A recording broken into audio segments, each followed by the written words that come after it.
você já fez algum exame de raio-x, seja odontológico ou seja um raio-x de corpo, você já deve ter percebido que as pessoas que fazem o exame pedem para que a gente retire todos os metais que nós temos no nosso corpo, seja um relógio, seja um anel, seja um brinco, um colar, ou seja, qualquer metal que a gente possa estar trajando ali naquele momento.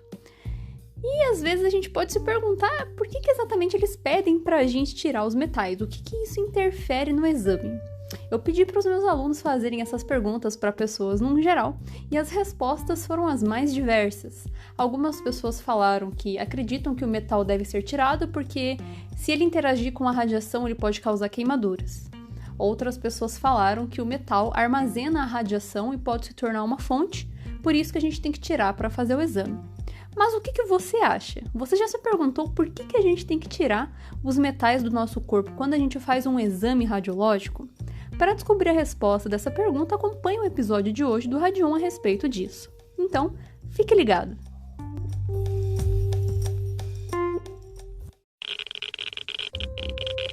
Radiation detected. Red dawn.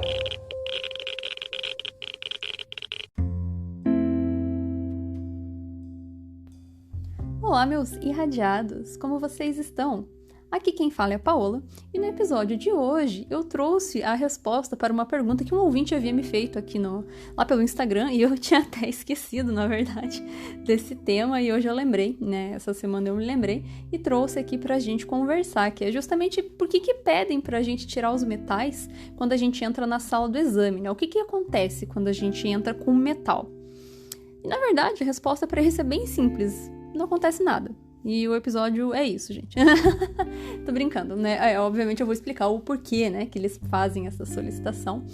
O ouvinte havia comentado comigo que ele sempre achava estranho que toda vez que ele ia no dentista para fazer as radiografias, pediam para tirar, e ele tinha medo, ele achava que isso podia ser um indicativo de que caso ele não tirasse, ele ia ficar contaminado e coisas nesse sentido. Então, assim, na verdade, a solicitação para que a gente retire os metais do nosso corpo quando a gente vai fazer um exame que usa raio-x, e raio-x a gente entende como a radiologia geral, raio-x odontológico, uma mamografia, uma tomografia, única e exclusivamente porque esses metais do nosso corpo, eles interferem na imagem radiológica, porque eles fazem uma sombra em cima da estrutura que a gente precisa estudar. Então, não sei se, né, vocês vão lembrar, mas quem não lembra, eu fiz um episódio aqui anterior a respeito da formação de imagem radiológica, como que a gente faz uma chapa de raio-x, e lá eu explico que objetos diferentes têm densidades diferentes e que, portanto, eles permitem a penetrabilidade da radiação em níveis diferentes. Quanto mais denso esse objeto, mais ele vai barrar a radiação e fazer uma sombra na imagem. Então, se nós fazemos um exame radiológico, por exemplo, a gente vai fazer um raio-x do tórax, e no tórax a gente tem, de repente, um piercing, ou está com um colar, ou esqueceu de tirar o sutiã com metal, né, que tem aqueles ferrinhos lá que cutucam. Então, esses objetos, quando a gente radiografa o corpo com eles por cima, aonde tem metal, haverá uma sobreposição na imagem. E o problema disso é que, às vezes, aonde está sobreposto é justamente a região aonde poderia ter uma lesão ou algum problema que vai acabar não sendo visível, porque não tem informação de imagem aonde está o metal. O metal tampa aquela região e a gente não consegue ver o que tem atrás. Então, essa é a razão pela qual a gente, né, se solicita que os pacientes retirem os metais, única e exclusivamente por isso. Não é porque o metal vai interagir com a radiação, não é porque ele vai queimar a pessoa, celular também, né? Geralmente eles pedem pra gente não entrar com o celular, pra gente não ficar se distraindo e pra não ficar falando, atrapalhando ali durante o exame, uma coisa rápida.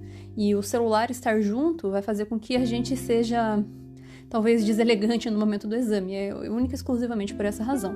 Não vai ter nenhum problema você entrar na sala de exame com o seu celular, ele não vai estragar, não vai acontecer absolutamente nada com ele.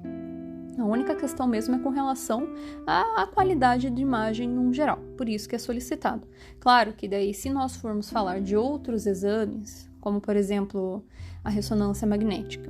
A ressonância magnética é um exame que nós fazemos, que é da área radiológica, digamos assim, é um exame da área de imagem, e que ele é um pouco diferente, por exemplo, da tomografia. Então, apesar dele ser uma rosquinha grande, onde a gente entra dentro desse tubo e fica ali fazendo o exame, quem já fez ressonância sabe que é um exame bem barulhento e bem demorado, ele tem um outro princípio de funcionamento.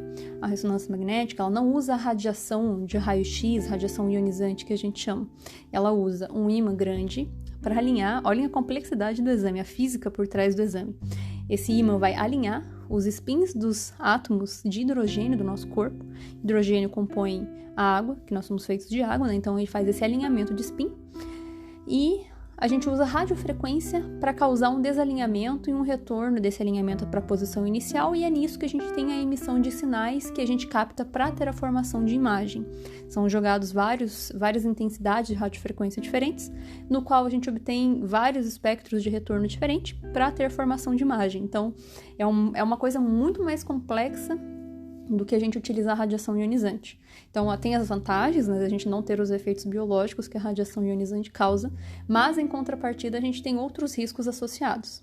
Então, vejam que é uma modalidade bem diferente. Eu ainda vou fazer um episódio aqui para explicar um pouco melhor sobre isso, porque muitas pessoas acham que ressonância magnética e tomografia são a mesma coisa, porque a imagem, para quem é leigo, é igual, e o equipamento também é muito parecido, porque os dois são uma rosquinha, só que uma rosquinha rasa e uma rosquinha funda.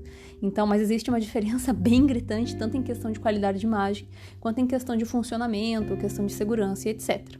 Então, falando dessa questão da ressonância a exemplo, lá a gente não pode, em nenhuma circunstância, entrar com metal, com celular, com nada que não seja específico para ser inserido na sala, nada que não seja ali referente àquele setor.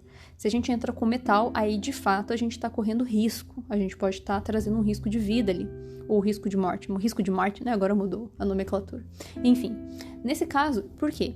Porque a ressonância magnética, para fazer o alinhamento dos spins dos átomos de hidrogênio do nosso corpo, o que ele usa? Ele usa um ímã, um eletroímã poderosíssimo. Assim, nível Magneto mesmo, do X-Men, é muito forte. Então lá, sim, se nós adentramos a sala com metal, seja no nosso corpo, ou seja segurando, isso realmente pode comprometer, pode trazer sérios danos.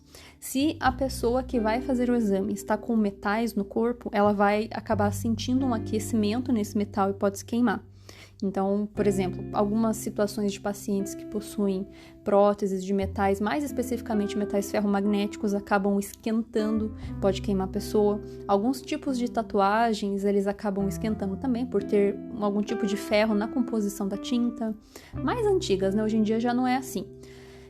Pacientes que passam por procedimentos de clipagem de aneurisma. Aneurisma é quando dá derrame no cérebro, né? Vaza alguma veinha, alguma artéria estoura, rompe e faz extravasamento de sangue ali no cérebro, compromete, então tem que tampar essa veia ou essa artéria que está vazando, e eles usam um clipe que antigamente era ferromagnético.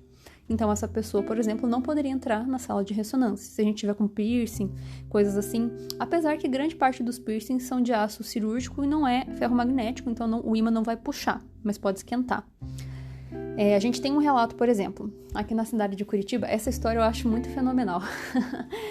Tem uma clínica aqui de Curitiba, que fica ali no Batel. Foi fazer um exame num paciente, um senhorzinho. Beleza, fez o exame, só que na hora de tirar o senhorzinho da sala, a enfermeira não estava conseguindo tirar ele, ajudar. Ele estava com dificuldade de se mover. E daí ela chamou o acompanhante do paciente. É uma clínica com muitos protocolos e que, assim, com relação ao paciente, eles seguiram todas as condutas. Só que, nesse momento de descontração, de só chamar o acompanhante para tirar o paciente da sala, eles esqueceram que tinha que ser feita a verificação se a pessoa tinha algum metal no corpo, porque o ímã realmente é muito forte. E o acompanhante desse paciente era nada mais, nada menos do que um policial militar, e ele estava armado. Só que como ele estava paisana, ninguém imaginou que essa pessoa estaria portando uma arma. E o que aconteceu? Ele, quando entrou na sala, imediatamente o eletroímã arrancou a arma do coldre que ele estava utilizando, mas não obstante, não bastasse isso, a arma ainda atirou. A arma disparou sozinha e atirou na perna do policial. Então, olhem o poder do equipamento. Então, daí, nesse caso, De fato, para a ressonância magnética, não podemos entrar com metal porque a gente está comprometendo a segurança e também a correta funcionalidade do equipamento. Quando a gente entra com metal, ele gruda na máquina e ele não desgruda, porque a força de tração que se puxa ali, né, a força magnética é muito, muito, muito grande.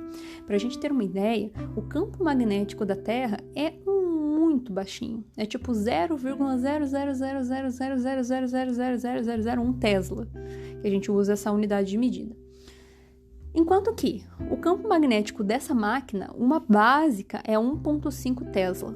Então, olhem a comparação, 0,0000 alguma coisa para 1,5 Tesla. Então, realmente é um poder de atratividade muito intenso. E tem que ser assim para a gente conseguir esse alinhamento de spins que a gente fala. Então, de fato, na ressonância magnética a gente tem uma série de registros de eventos que acontecem justamente por entrada indevida de metais. Então, seja essa questão da arma, por exemplo, mas às vezes até coisas simples, como uma cadeira de rodas, um cilindro de oxigênio. Tudo isso tem que ser específico, feito com materiais não ferromagnéticos, para que seja possível a gente inserir eles nessas salas próprias. Mas, com exceção da ressonância magnética, todas as outras salas, né, não vai ter nenhum problema.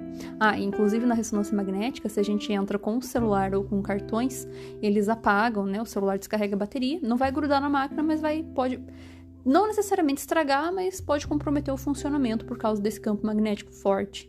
Então, daí nesse caso sim, é bem específico. Mas fora isso, com relação a raio-x, tomo, mamografia, realmente eles pedem pra gente tirar só para não interferir no exame.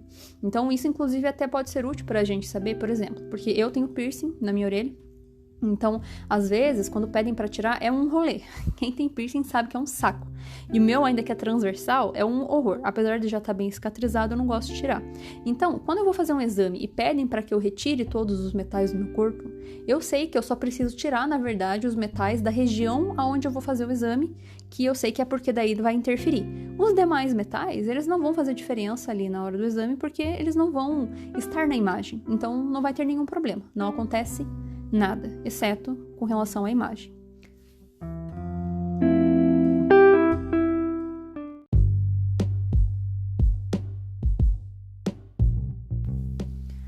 E então, meus irradiados, o episódio de hoje é breve, mas informativo. Espero que eu tenha sido esclarecedora nesse episódio. E no próximo episódio eu já tenho mais ou menos uma temática em mente aqui para abordar. A minha ideia, na verdade, é que na sequência, como é um tema muito expansivo, né, radiação para leigos, tem muita coisa ainda que eu quero conversar com vocês e contar aqui, mas um ponto que tem me chamado a atenção, que até comentaram comigo, é eu trazer outros profissionais que também trabalham com radiação, porque eu tenho uma ideia de séries que eu gostaria de fazer aqui. Por exemplo, uma série de radiações na medicina, que isso já está em andamento, depois uma série de radiações na indústria, profissionais das radiações, para que a gente consiga compreender de âmbito muito mais amplo de como que funciona todas essas questões que envolvem radiação, como que é o trabalho, quais são as áreas, de modo que a gente consiga expandir todo esse conhecimento que pode chegar para a gente. Inclusive, se vocês tiverem sugestões, se vocês quiserem saber de alguma coisa específica, alguma profissão específica, sei lá, qualquer coisa que vocês queiram que eu aborde aqui, só falarem lá no Instagram, Radion, né, Radiação para Leigos, que eu leio e acesso tudo que vocês falarem para mim por lá. Beleza, pessoal? Então, muito obrigado pela audiência de vocês e nos vemos no próximo episódio.